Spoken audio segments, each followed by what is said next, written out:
अब हम आते हैं ट्रायल बैलेंस की तरफ। जैसे कि आपने समझा कि जनरल हमने बनाया, उसके बाद हमने बनाया लेजर बनाया, कैश अकाउंट का और कैपिटल का बना लिया। जितने भी हम अकाउंट बनाएंगे हर एक का अकाउंट अलग बनेगा, जितने बड़ा जनरल होगा उतने ज़्यादा अकाउंट्स होंगे। लेजर का मैंने आपको फॉर्मेट बताया था, हम चलते हैं पीछे। ये लेजर का मैंने फॉर्मेट बनाया था आपको, particular debit credit, trial balance का फॉर्मेट पर्टिकुलर डेबिट क्रेडिट। क्या करना है, जितने आपने अकाउंट बनाए हैं सब अकाउंट्स का नाम लिखना है। अभी तक कितने अकाउंट्स बनाए हैं आपने? 2 बनाए हैं। जैसे कि हम यहाँ पे लिख लेते हैं कैश अकाउंट लिख दिया, और यहाँ पर हमने लिख दिया कैपिटल अकाउंट। कैश अकाउंट लिख दिया और कैपिटल अकाउंट लिख दिया।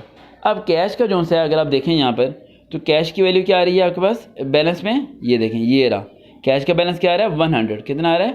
100 आ रहा है। तो आपने यहाँ पर आके 100 लिख देना है। कहाँ पर लिखना है मैंने क्या बताया था आपको, एक पेज ज़रा पीछे करते हैं।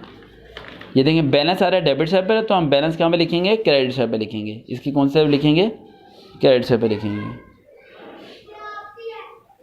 और अगर हमारा बैलेंस आ रहा हो डेबिट साइड पर, जैसे कैपिटल का कहाँ पर है डेबिट साइड पर, तो हम कहाँ पर लिखेंगे? क्रेडिट साइड पर लिखेंगे।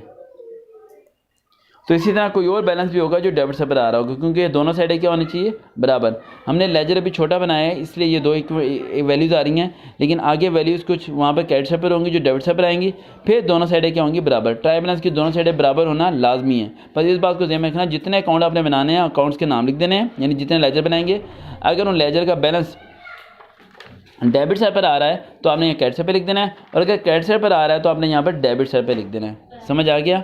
अल्लाह हाफिज़।